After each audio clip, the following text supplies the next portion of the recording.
ठीक है, फिर स्टार्ट करते हैं। तो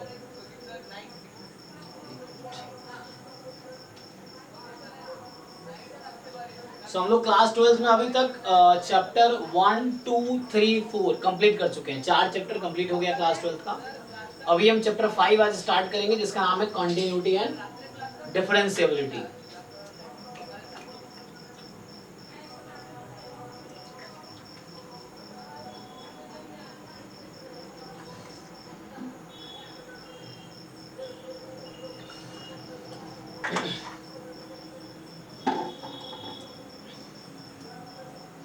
तो चैप्टर 1, 2 एक्चुअली 12 में था रिलेशन फंक्शन, वो तो चलो एब्स्ट्रैक्ट अलजेब्रा का पार्ट है। चैप्टर 2 था ट्रिग्नोमेट्री, इनवर्स ट्रिग्नोमेट्री। चैप्टर 3, 4 है मैट्रिसेस डिटरमिनेंट, वो लीनियर अलजेब्रा का पार्ट है।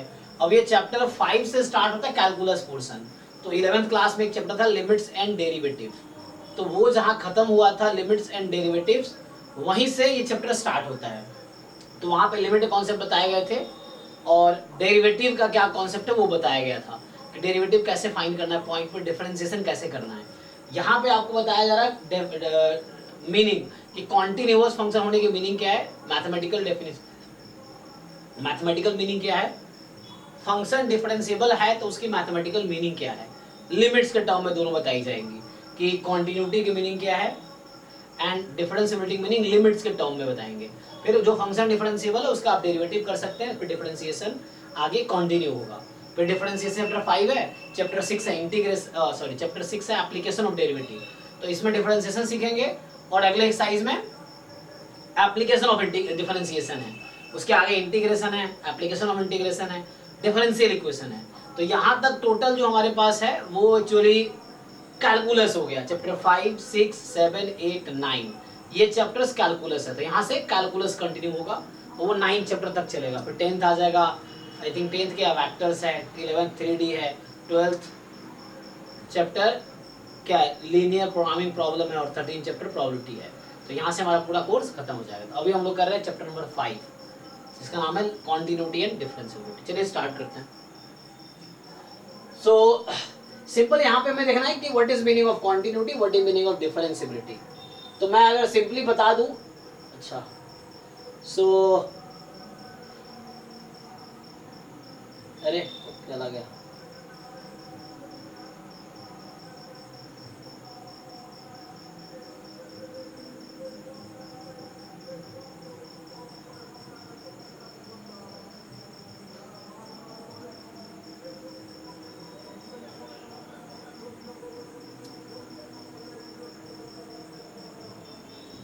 चलिए तो यहां से स्टार्ट करते हैं।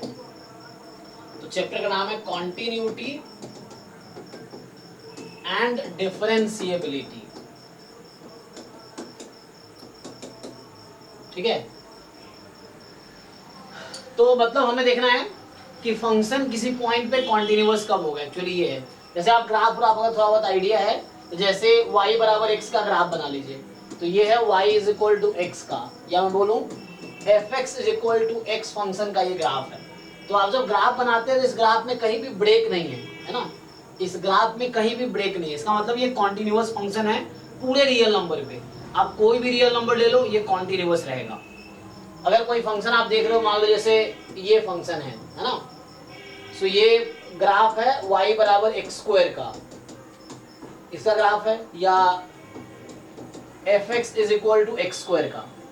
सो अगेन यहाँ पे देखिए इसके ग्राफ में कोई ब्रेक नहीं है, तो ये फंक्शन हमेशा कॉन्टिन्यूअस है। आप लोग अगर आइडिया होगा ग्रेटेस्ट इंटीजर फंक्शन का, तो जब इसका आप ग्राफ बनाएंगे तो ऐसा होता है, मान लीजिए -2, -1, 0, 1, 2, 3 एंड सो ऑन।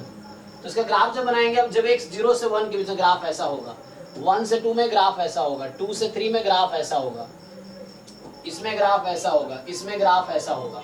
सो हो क्या रहा है एक्चुअली, है ना।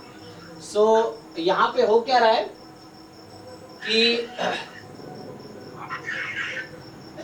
0 पे 0 है ना, और यहाँ पे 1 पे जाके वैल्यू 1 हो जाती है, 2 पे जाके यहाँ ये हो जाएगी वैल्यू, ठीक है, और यहाँ पे ये हो जाएगी वैल्यू, और यहाँ पे ये हो जाएगी, और यहाँ ओपन है ना, यहाँ ओपन है। इस तरीके से चलता रहेगा। तो ये मैं ग्राफ बना रहा हूं एक्चुअली, इसको बोलते हैं ग्रेटेस्ट इंटीजर फंक्शन, जो 11th क्लास में था फंक्शन चैप्टर में, है ना। ये है greatest integer function, greatest integer function, ठीक है। तो इसका ग्राफ, अगर आप इसका ग्राफ देखेंगे तो क्या मिल रहा है इस पे एक्चुअली, कि ये फंक्शन क्या ये कॉन्टिन्यूअस है? अबे मनीष, क्या ये कॉन्टिन्यूअस फंक्शन है? No sir. है ना, ये कॉन्टिन्यूअस नहीं है एक्चुअली। ये जो है कहां पे ये कॉन्टिन्यूअस है इस बीच में, ये माइनस जो 1 जो पॉइंट है उस पे डिसकंटिन्यूअस हो गया। पहले कॉन्टिन्यूअस वहां ब्रेक हो गया, जिस पॉइंट पे ब्रेक हो रहा है उस पे डिसकंटिन्यूअस है। फिर -1 से 0 के बीच कॉन्टिन्यूअस है, 0 पे ब्रेक हुआ। 0 से 1 के बीच कॉन्टिन्यूअस है, 1 पर ब्रेक हुआ। 1 से 2 के बीच में डिसकंटिन्यूअस है, फिर यहाँ 2 पे ब्रेक हुआ, फिर 3 पे ब्रेक हुआ, एंड सो ऑन। इस तरीके से ये चल रहा है एक्चुअली, है ना। सो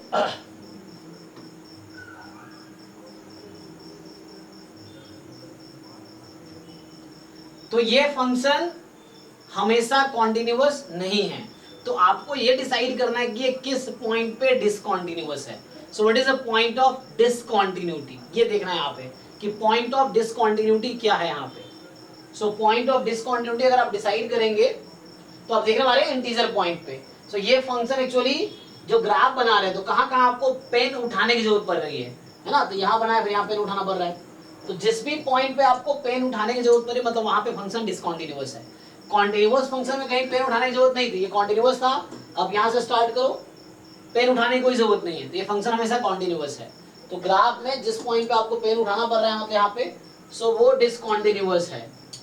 सो वही हमें डिस्कस करना है। तो मैथमेटिकली तो ग्राफिकली मीनिंग हुआ डिसकंटिन्यूअस का। या कई बार सिग्नम फंक्शन आप लोग जानते हैं, एक होता है signum function SGN of x। सो ये होता है 1 जब x पॉजिटिव है, 0 जब x 0 है, -1 जब x नेगेटिव है, इस तरीके से।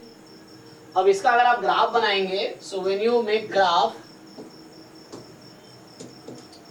है ना, तो जब इस पे आप ग्राफ बनाएंगे तो क्या होगा, तो जब आप ग्राफ बनाएंगे तो यहाँ पे ये 0 है, ठीक है। जैसे अब जब पॉजिटिव है तो वैल्यू 1 है, तो 0 पे तो ओपन है, 0 पे 0 है, और नेगेटिव है तो वैल्यू -1 है, इधर है।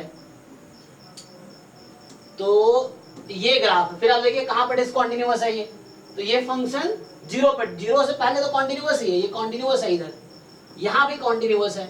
ब्रेक कहाँ हो रहा है? 0 पे, तो ये फंक्शन 0 पे डिसकंटिन्यूअस है एक्चुअली। तो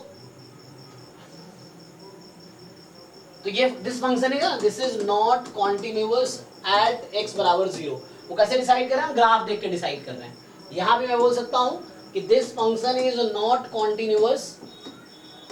कॉन्टिन्यूअस एट एवरी इंटीजर पर। नॉट कॉन्टिन्यूअस मतलब डिसकंटिन्यूअस भी बोल सकते हैं आप, at every integer point, every integer point, ये चीज है। तो अभी जो मैं बता रहा हूं ग्राफिकली बता रहा हूं, मैथमेटिकली क्या होगा। सो अगर आप मैथमेटिकली देखेंगे, सो मैथमेटिकली क्या होगा, तो मैथमेटिकली कॉन्टिन्यूटी की क्या डेफिनेशन है। अच्छा एक मिनट मैं इसको लाइव कर देता हूँ यूट्यूब पे, थोड़ी देर चलेगी। सो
चलिए तो अब डिफाइन करना है कि कॉन्टिन्यूटी की मीनिंग क्या है पॉइंट पे, है ना। तो मैं मैथमेटिकली डिफाइन करता हूँ। हम लोग ग्राफिकली देख रहे थे कि, है ना, ये फंक्शन 0 पे डिसकंटिन्यूअस है। ग्राफ यहाँ तक आया, फिर यहाँ हुआ, फिर यहाँ गया, तो ये 0 पे डिसकंटिन्यूअस है।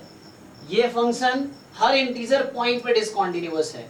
जो भी इंटीजर पॉइंट है वहां पे जंप आ रहा है ना यहाँ पे, तो ये डिसकंटिन्यूअस है एक्चुअली। सिमिलरली तो बहुत सारे है ना, तो यहाँ पे देख लेते हैं हम simply definition. So continuity at a point का मीनिंग क्या है? कॉन्टिन्यूटी एट अ पॉइंट, है ना, हमें देखना है कॉन्टिन्यूटी एट अ पॉइंट। किसी पॉइंट पे कोई फंक्शन कॉन्टिन्यूअस है, इसका क्या मीनिंग है? तो कॉन्टिन्यूटी एट अ पॉइंट का मीनिंग है कि अगर मैथमेटिकली लिखूं मैं, सो अ फंक्शन, कोई फंक्शन है f, let's say, is continuous at a point, मान लो a है, a कोई रियल नंबर है, in its domain, in its domain. So कोई फंक्शन है वो कॉन्टिन्यूअस है किसी पॉइंट a पे, और a पॉइंट उसके डोमेन में है। So a function f is continuous at a point a in its domain if and only if. क्या होता है डेफिनेशन मनीष? कब होगा कॉन्टिन्यूअस किसी पॉइंट पे? भूल गए? Yes sir. कोई बात नहीं। सो कॉन्टिन्यूअस होने के लिए जरूरी है कि पहली बात कि फंक्शन a पे डिफाइंड हो, एफ ए डिफाइंड हो। दूसरी चीज जरूरी है कि लिमिट उस फंक्शन की x टेंस टू a पे एग्जिस्ट करे। और जो तीसरी पॉइंट है, सो पहली चीज, वो फंक्शन उस डोमेन के पॉइंट पे डिफाइंड रहेगा। ऑब्वियसली डोमेन का पॉइंट लिया है तो डिफाइंड रहना चाहिए, डिफाइंड होगा, लिमिट उस पॉइंट पे एग्जिस्ट करे। और अगली कंडीशन है, जो लिमिट की वैल्यू आएगी फंक्शन की x टेंस टू a पे, और जो फंक्शन की वैल्यू है a पे, वो दोनों इक्वल होने चाहिए। तो ये तो बहुत डिटेल डेफिनेशन हो गया। जनरली आप बुक में देखेंगे तो बुक में क्या लिखा रहता है कि a function is continuous at this if and only if this happens. तो ये तो हो गया कि f डिफाइंड हो, लिमिट एग्जिस्ट करे और ऐसा हो। अब यहाँ क्वेश्चन है लिमिट एग्जिस्ट कब करेगी, है ना। तो यहाँ क्वेश्चन है कि लिमिट एग्जिस्ट कब करेगी, तो उसके लिए क्या कंडीशन है याद है? मैं बोलता हूं कि लिमिट, मान लो x tends to a fx है, this exist if and only if. क्या होगा कंडीशन भाई? किसी fx की लिमिट a पे एग्जिस्ट करे, इसका क्या मतलब है?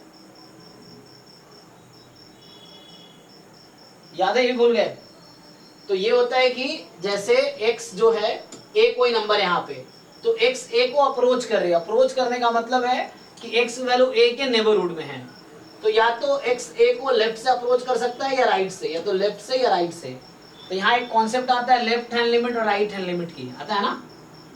Yes sir. तो यहाँ जब लिखते हैं x tends to a minus, तो इसको मतलब left hand limit at a, है ना। एक होता है x tends to a plus, तो a ऊपर माइनस लिखने का मतलब है x approaching to a by left side.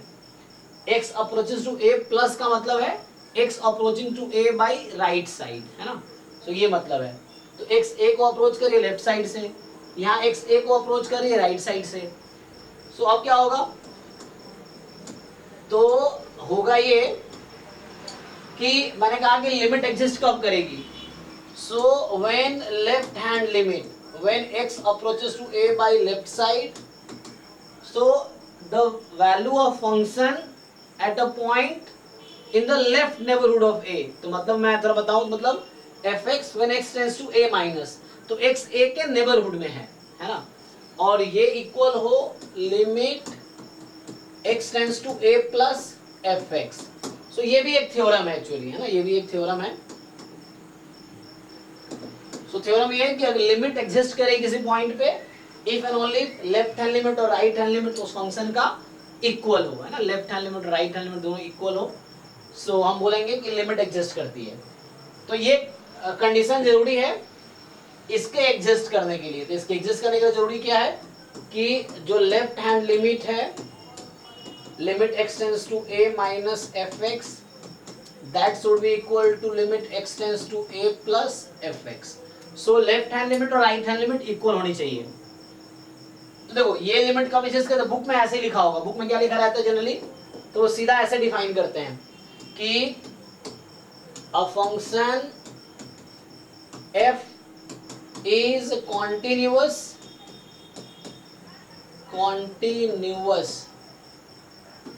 at x is equal to a if and only if limit x tends to a minus fx is equal to limit x tends to a plus fx is equal to fa. So ये definition हो गया continuity का कि कोई function किसी point पे continuous कब होगी, जब लेफ्ट हैंड लिमिट उस पॉइंट पे, राइट हैंड लिमिट और फंक्शन की वैल्यू तीनों इक्वल हो जाए, है ना. लेफ्ट हैंड लिमिट उस पॉइंट पे, राइट हैंड लिमिट और फंक्शन की वैल्यू उस पॉइंट पे तीनों क्या हो जाए, इक्वल हो जाए, तो हम बोलेंगे कि वो फंक्शन क्या है, कॉन्टिन्यूअस है. तो ऐसा क्यों हो रहा है, अगर आप ग्राफिकली सोचो, मान लो कोई फंक्शन का ग्राफ है, तो जैसे ए कोई पॉइंट है तो ए पे ये वैल्यू होगी, तो ए के लेफ्ट नेबरहुड पे वही वैल्यू होनी चाहिए ए के राइट नेबरहुड पे, मतलब वैल्यू एकदम कनेक्टेड है, ब्रेक नहीं हो रहा वहां पे. और x tends to a minus का मतलब है यहाँ a माइनस का कि x अप्रोक्सीमेटली a है by left side. x tends to a plus का मतलब है x is approximately a by right side, actually इस तरीके से. सो बाय लेफ्ट साइड और यहाँ by right side. Okay, so ये डेफिनेशन है कॉन्टिन्यूटी का. तो बस ध्यान ही रखना है कि कोई फंक्शन कॉन्टिन्यूअस कब होगी, लिमिट एग्जिस्ट करेगी. तो लिमिट एग्जिस्ट कब करेगी, जब left hand limit right hand limit equal हो. और अगली जरूरत है कि फंक्शन उस पॉइंट पे डिफाइंड हो और जो लिमिट की वैल्यू आएगी वो फंक्शन की वैल्यू के इक्वल हो, तो बोलेंगे फंक्शन कॉन्टिन्यूअस है. तो ये लॉजिकली सिंपली डेफिनेशन हो. मैं फ्रेज अगर लिख दूं तो सिंपल डेफिनेशन, कॉन्टिन्यूटी की डेफिनेशन एक बार मैं अगर फिर से लिखूं, सो डेफिनेशन किसका लिख रहा हूं, continuity at a point. Continuity at a point, किसी पॉइंट पे. तो मैं सीधा लिखता हूं एक बार.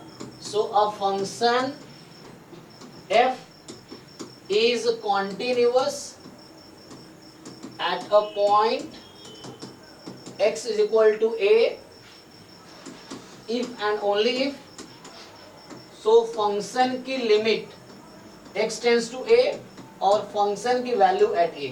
ये टेंस टू a का मतलब है x will not be equal to a. x a के या तो लेफ्ट में है या x a के राइट में है. तो उसी के हिसाब से इसका डेफिनेशन आता है कि if and only if limit x tends to a minus fx is equal to limit x tends to a plus fx is equal to fa. So limit x tends to a minus fx, limit x tends to a plus fx and fa. ये तीनों equal है तभी function continuous होगी. इस पे example देख लीजिए आप. जैसे मैं एक फंक्शन डिफाइन करता हूं, या अभी मैं लिखा ना सिग्नम फंक्शन, जैसे यही फंक्शन देख लीजिए आप. So 1 था when x more than 0, 0 when x equal to 0, -1 when x less than 0. अब आपसे मैं पूछूं कि what is the value of function at 0, बताओ भाई मनीष. f0 कितना है इस क्वेश्चन में, तो जब x की वैल्यू 0 है तो फंक्शन की वैल्यू क्या है, 0 है. अब मैं अगर पूछूं कि limit x tends to 0 minus, तो 0 माइनस मतलब लेफ्ट हैंड लिमिट एट 0, है ना. कितना है ये, 0. सो जब x की वैल्यू 0 से, इसका मतलब ये हुआ कि x is less than 0 actually. तो जब x लेस देन 0 है तो वैल्यू -1 है फंक्शन की. फिर limit x tends to a plus, मतलब यहाँ 0 है, 0 प्लस fx, ये कितनी आएगी, तो x, इसका मतलब है, तो इसका मतलब हुआ कि x की वैल्यू 0 से ज्यादा है, मतलब अप्रोक्सीमेटली 0 ही होगा, बट राइट साइड में है 0 के. तो यहां से आंसर आया 1 हमारे पास. अब चेक करो. सो फंक्शन की वैल्यू 0 पे 0 है, फंक्शन की लेफ्ट हैंड लिमिट -1 है, राइट हैंड लिमिट 1 है. पहली बात ये दोनों इक्वल ही नहीं है, तो ये लिमिट एग्जिस्ट करती है क्या. मैं अगर पूछूं कि limit x tends to 0 fx क्या होगी, क्या लिखेंगे,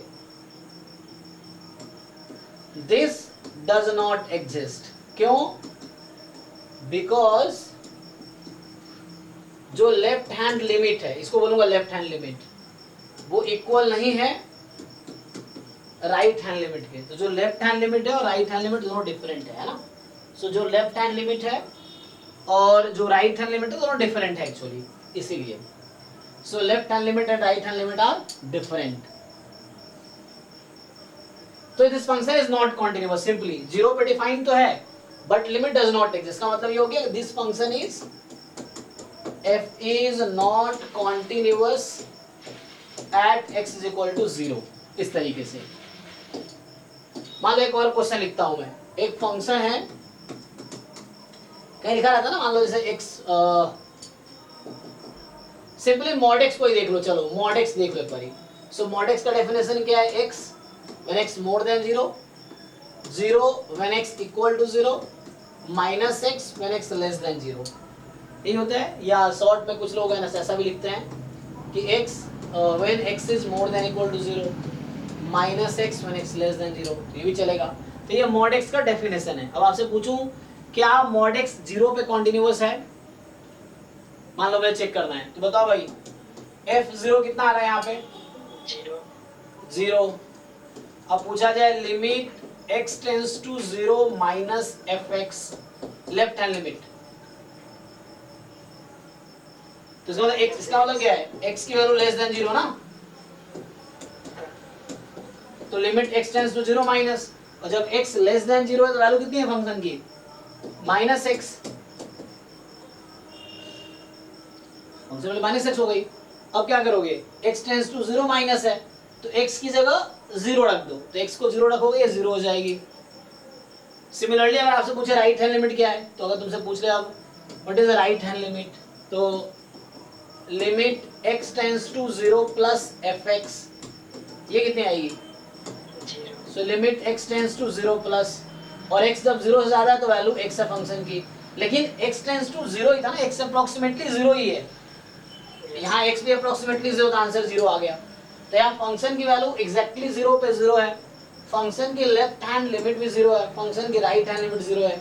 इसका मतलब दिस फंक्शन इज, सो ये, हाँ ये फंक्शन कॉन्टिन्यूअस है एट x बराबर 0। तो किसी भी पॉइंट पे चेक करना तो आप वैसे चेक कर सकते हो कॉन्टिन्यूटी। जैसे आप देख लो पहली एक्सरसाइज जो बुक में है, मैं कुछ बुक के ही क्वेश्चन दिखा देता हूँ, तुम्हारे पास टाइम है अभी? हाँ, तो जैसे सिंपली यहाँ इंट्रोड्यूस किया इन्होंने,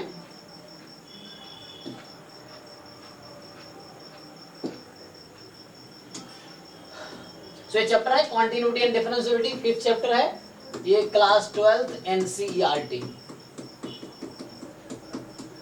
ये हमारे पास चैप्टर है अभी।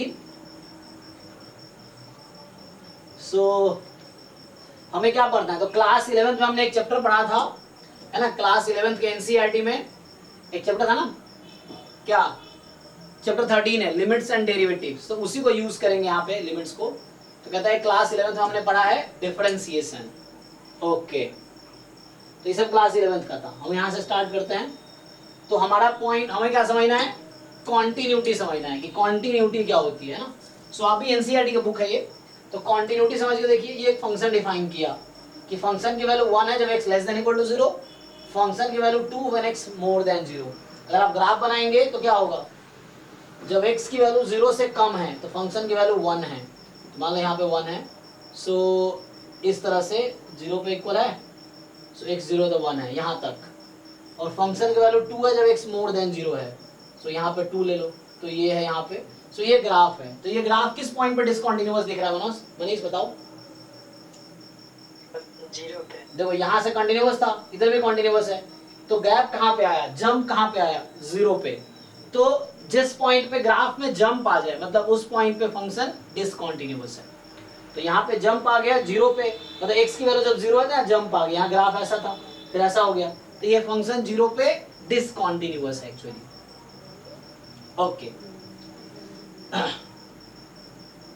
तो ये ग्राफिकली समझा रहा है। सेम यहाँ देख लो, अब अभी क्या हो रहा है? कह रहा है कि x जब नॉन जीरो है तो 1 है। अब जब इसका ग्राफ बनाओगे तो x जब 0 से ज्यादा है या 0 से कम है तो वैल्यू 1 है फंक्शन की, तो 1 1 बस छोड़ के, और x जब 0 है तो वैल्यू 2 है इसकी, यहाँ पे 2 और ये 1 था, तो फिर से क्या हुआ, 0 पे जंप आ गया ना, जब x 0 है तो वैल्यू क्या आ गई, 2 हो गई। तो क्या ये फंक्शन कॉन्टिन्यूअस है? No sir. नहीं ना। तुम ग्राफ बनाए, यहाँ तक आया, फिर यहाँ गए, फिर वापस यहाँ आए, तो 0 पे जंप है, जंप हुआ फिर वापस आ गए, तो इस तरीके से ये फंक्शन 0 पे फिर से डिसकंटिन्यूअस है। तो देखिए सिंपल यहाँ डेफिनेशन इन्होंने लिख दिया कॉन्टिन्यूटी का। सो मैथमेटिकली कॉन्टिन्यूटी कैसे डिफाइन करेंगे आप, डेफिनेशन तो हमने ऑलरेडी डेफिनेशन देखा है, यहाँ पे जस्ट है ना रिवाइज कर रहे हैं या देख रहे हैं एनसीईआरटी में क्या लिखा है। तो कह रहा है suppose F is a real function, तो रियल फंक्शन का मतलब है जिस फंक्शन का डोमेन रियल नंबर हो, है ना, ऑन अ रियल नंबर हो या रियल नंबर का सबसेट हो। एक्चुअली रियल फंक्शन का मतलब जिस फंक्शन का डोमेन रियल नंबर हो या रियल नंबर का सबसेट हो, उसको रियल फंक्शन बोलेंगे। सो रियल फंक्शन है on a subset of real number, ये डोमेन बता रहा है कि जो इसका डोमेन है सबसेट ऑफ रियल नंबर है। And let C be the point in the domain of F, और जिस पॉइंट पे हम कॉन्टिन्यूटी की बात कर रहे हैं वो डोमेन में होने चाहिए ताकि फंक्शन उस पॉइंट पे डिफाइंड हो। डोमेन क्या होता है कि x की वो वैल्यू जिसके लिए fx डिफाइंड हो, तो जिस पॉइंट पे फंक्शन डिफाइंड है उस पॉइंट का जो कलेक्शन है उसको हम डोमेन बोलते हैं।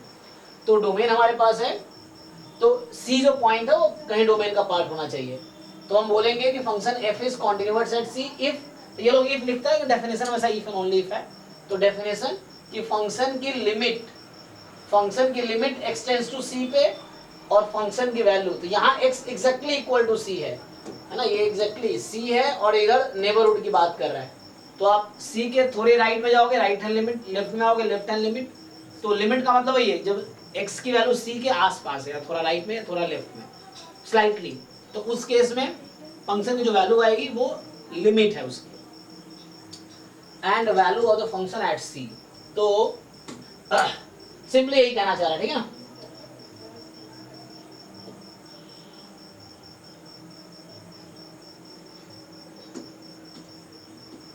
कुछ एग्जांपल्स है, ये तो बहुत इजी एग्जांपल है, पॉलिनोमियल है ना, तो पॉलिनोमियल तो हमेशा कॉन्टिन्यूअस होगा, है।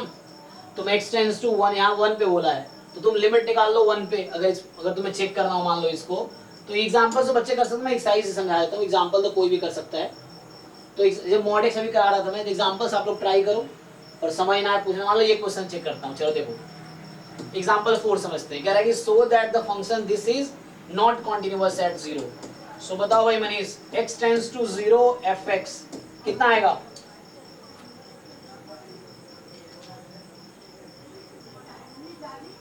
What is the value of x at 0? नहीं, not x at 0, x tends to 0, ये दोनों अलग अलग चीज है। मैं पूछूंगा f0 क्या है, तो x एग्जैक्टली 0 को ऐसा लिखते हैं, है ना, जहां लिखते हैं x एग्जैक्टली 0 है तो ऐसा लिखते हैं हम लोग, हाँ, तो ये तो 1 आ गया, और यहाँ है x टेंड्स टू 0। देखो जब लिखा हुआ x tends to 0 means x approaches to 0, x is not 0, तो x हो सकता है 0.001 या x हो सकता है माइनस में 0.001, लाइक दिस, इस तरह के कोई तो यहाँ पे फंक्शन की वैल्यू होगी x² + 3, क्योंकि x अप्रोचेस टू 0 का मतलब x इज नॉट 0, x 0 के नेबरहुड में है, 0 से थोड़ा राइट में या लेफ्ट में, ये मतलब है। तो इधर लिखते थे 0+, इधर 0-, सो 0 से स्लाइटली लेफ्ट और स्लाइटली लेफ्ट और स्लाइटली राइट, तो ये आएगा। अब x अप्रोक्सीमेटली 0 है, एग्जैक्टली 0 नहीं है, अप्रोक्सीमेटली, तो 0 पुट कर दो, आंसर 3 आ गया। तो फंक्शन की लिमिट 0 पे आई 3, फंक्शन की वैल्यू 0 पे आई 1, क्या दोनों इक्वल है? इक्वल नहीं है, इसका मतलब ये फंक्शन कॉन्टिन्यूअस नहीं है एक्चुअली, है ना। So this function is not continuous at 0। Continuous कब होता है? जब फंक्शन की लिमिट एंड फंक्शन की वैल्यू दोनों इक्वल हो जाए, तब फंक्शन कॉन्टिन्यूअस होगा। बाकी ऐसे ट्राई कर सकता है स्टूडेंट, है ना। चलो आगे बढ़ते हैं हम लोग। ये मॉडेक्स अभी दिखाया ही था मैंने,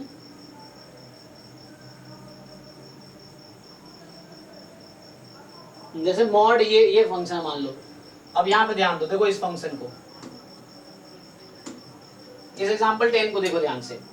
अब मुझे किस पे चेक करने को बोल रहा है? Discuss the continuity of function F defined by this. तो मेनली हम चेक करेंगे क्रिटिकल पॉइंट पे, तो यहाँ फंक्शन की वैल्यू किस पॉइंट पे चेंज हो रही है? किस पॉइंट पे? वन 1 पे। तो अब तुम बताओ, अगर मैं पूछूं limit x tends to 1 fx, तो ये क्या आएगी? अब तुम सोचोगे x टेंड्स टू 1 है तो x 1 को अप्रोच कर रही है, तो x 1 को अप्रोच राइट साइड से भी कर सकती है, लेफ्ट साइड से भी कर सकती है। तो जब x को अप्रोच करेगी राइट साइड से तो वैल्यू x माइनस 2 है। जब फंक्शन 1 को अप्रोच करेगी लेफ्ट साइड से तो वैल्यू x प्लस 2 अलग अलग है। तो ये लिमिट निकालने के लिए पहले मुझे ये निकालना पड़ेगा। क्या निकालना पड़ेगा? ये हमें निकालना पड़ेगा लेफ्ट हैंड लिमिट, और ये निकालना पड़ेगा राइट हैंड लिमिट, है ना। सो हमें सबसे पहले फंक्शन का left hand limit and right hand limit find करना पड़ेगा to decide the limit of function at 1, है ना। तो मुझे लेफ्ट हैंड लिमिट बताओ भाई। अब x टेंड्स टू 1 माइनस का मतलब है x की वैल्यू 1 से कम है। तो जब x की वैल्यू 1 से कम है तो फंक्शन क्या लोगे यहाँ पे? सर वो x प्लस 2 आ जाएगा। x प्लस 2 आ जाएगा, और x को रखना है 1 ही एट द एंड, x को रखना 1 ही है। 1 माइनस का मतलब लेफ्ट साइड से अप्रोक्सीमेटली 1 है, तो 1 रखो तो कितना आ गया? ये 3 आ गया। ऐसे ही x टेंड्स टू 1 प्लस का मतलब है x की वैल्यू 1 से ज्यादा है। तो So- माइनस 1 आ जाएगा। अब यहाँ पे जब x 1 से ज्यादा है तो x माइनस 2 यूज होगा। अब इसमें x को 1 रख दो तो 1 माइनस 2 माइनस 1, ये माइनस 1। अब ये 3 आ गई, ये माइनस 1 आई। क्या दोनों इक्वल आई क्या? No sir. नहीं। तो इसका मतलब this limit does not exist, this limit does not exist. तो ये लिमिट एग्जिस्ट नहीं करती है एक्चुअली, है ना, क्योंकि फंक्शन की लिमिट 1 पे एग्जिस्ट नहीं करेगी। तो इसीलिए फंक्शन कॉन्टिन्यूअस 1 पे नहीं हो सकता। फिर भी आपसे पूछूं मैं कि what is the value at 1? 1 पे क्या वैल्यू थी फंक्शन की? तो यहाँ 1 यहाँ इक्वल लगा हुआ है, तो ये वाला पार्ट यूज करेंगे, तो x प्लस 2, लेकिन यहाँ x तो तुम्हें 1 रखा हुआ है एग्जैक्टली, तो 1 प्लस 2 तो ये हो जाएगा 3। तो फंक्शन की 1 पे डिफाइंड है 2, सॉरी 1 पे वैल्यू 3 है, बट फंक्शन की लिमिट एग्जिस्ट नहीं कर रही है 1 पे, तो इसलिए फंक्शन कॉन्टिन्यूअस नहीं हो सकता। So this function is not continuous at x is 1। बाकी पॉइंट पे कॉन्टिन्यूअस है। ग्राफ बना के दिखाऊं तो अगर इसका ग्राफ यहाँ बना ही रखा है इसने भी, देखो, तो इसने ग्राफ बना रखा है। अगर ग्राफ बनाते तो जब x की वैल्यू 1 से कम है तो ये ग्राफ है, और जब x की वैल्यू 1 से ज्यादा है तो ये ग्राफ है। देखो कितना जंप आ गया, इतना जंप है। जंप मतलब डिक्रीज कर गया, हालांकि यहाँ इंक्रीज नहीं किया, जंप नहीं, डिक्रीज हो गया। सो पहले ग्राफ ऐसे जा रहा था, फिर यहाँ पे आ गया, तो इतना ब्रेक आ गया था। ग्राफ में अगर ब्रेक आ गया मतलब वो डिसकॉन्टिन्यूअस है। तो ये सिर्फ 1 पे डिसकॉन्टिन्यूअस है, क्योंकि 1 के लेफ्ट हैंड लिमिट यहाँ आ रही थी, राइट हैंड लिमिट इधर जा रही है, तो इसलिए ये भी ऐसे ही हो जाएगा, ठीक है।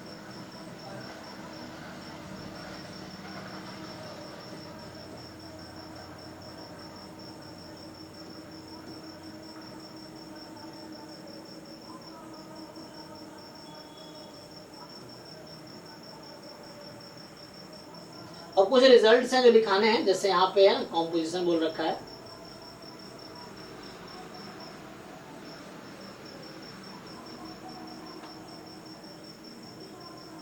तो कॉम्पोजिशन यूज करना पड़ेगा नहीं।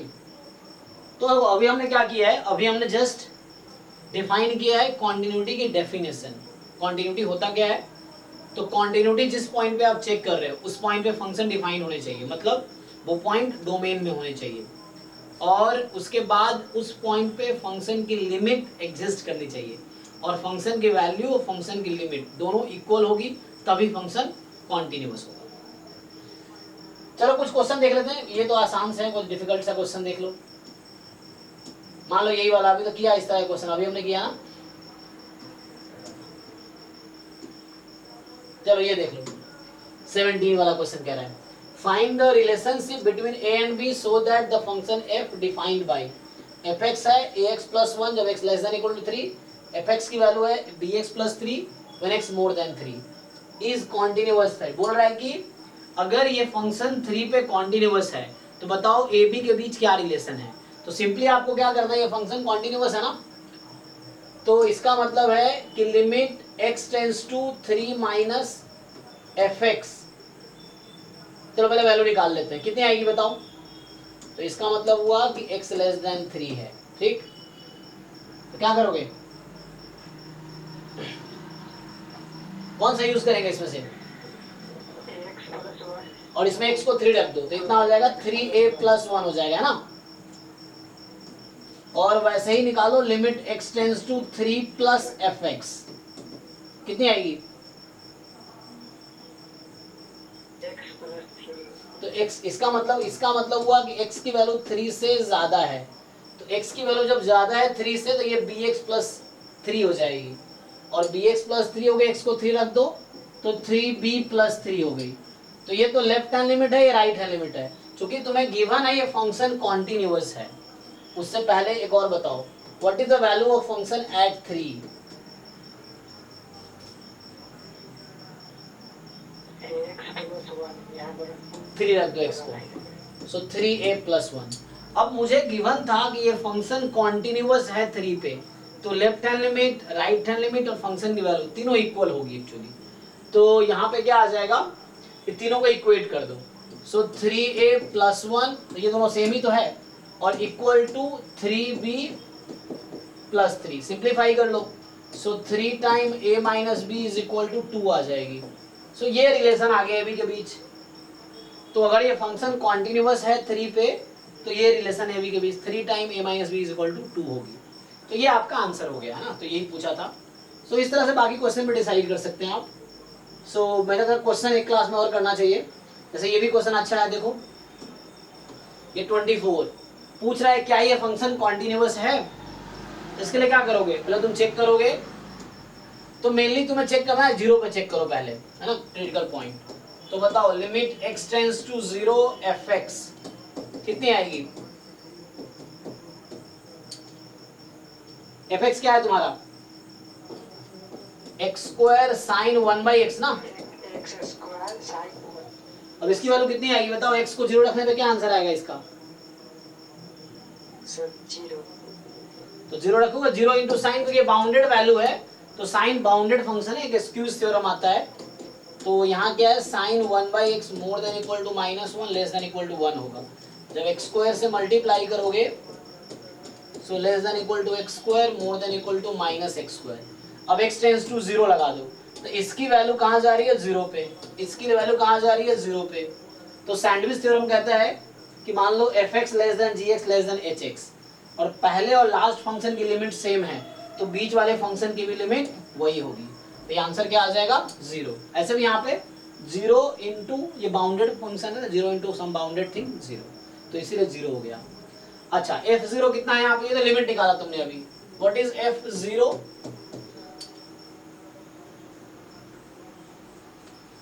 तो x को 0 रखोगे तो वैल्यू कितनी है फंक्शन की, 0। तो फंक्शन की वैल्यू 0 है और फंक्शन की लिमिट 0 है, तो फंक्शन की लिमिट एट 0, फंक्शन की value at 0, both are equal, तो फंक्शन इज कॉन्टिन्यूअस एट 0। ठीक है, तो ये फंक्शन कॉन्टिन्यूअस हो गया, तो आंसर है 0 पे कॉन्टिन्यूअस है, बाकी पॉइंट पे भी होगा, है ना, तो ये हर पॉइंट पे कॉन्टिन्यूअस होगा। तो यदि इसको नेक्स्ट क्लास में भी कंटिन्यू करता हूँ, 1-2 क्लास में और क्वेश्चन कराने पड़ेंगे। तो अभी तो मैंने बस हमने क्या देखा है, डेफिनेशन, कुछ प्रॉपर्टीज हैं, जैसे every polynomial function is always continuous, every trigonometric function is continuous on their domain, फिर कॉम्पोजिशन ऑफ फंक्शन कॉन्टिन्यूअस रहता है, तो उस तरीके से हम सोच सकते हैं। तो चलो इसको नेक्स्ट क्लास में कंटिन्यू कर देते हैं, मेरी नेक्स्ट क्लास है। तो आज हमने कॉन्टिन्यूटी जस्ट डिफाइन किया है ना, अगले क्लास में डिफरेंशिएबिलिटी डिफाइन करेंगे, उससे पहले कुछ क्वेश्चंस करेंगे इसमें सॉल्व। तो मैं तो कहूँगा बच्चों को ट्राई करके आओ, और उसके बाद डाउट हो तो आप पूछो, है ना, तो जो लोग हैं सो पूछ सकते हो अदरवाइज। ठीक है, चलो कल कंटिन्यू करते हैं इसके आगे, है ना। तो मेनली इसमें लिमिटेड कॉन्सेप्ट की जरूरत पड़ेगी। सो कल तो 11th क्लास है, परसों फिर इसको यहाँ से पहले कुछ क्वेश्चंस करेंगे, फिर डिफरेंशिएबिलिटी डिफाइन करेंगे कि डिफरेंशिएबिलिटी का मैथमेटिकल मीनिंग क्या है और इंटरप्रिटेशन क्या है। तो कंटिन्यूटी में क्या था कि फंक्शन की लिमिट, अरे यार लाइट चली गई,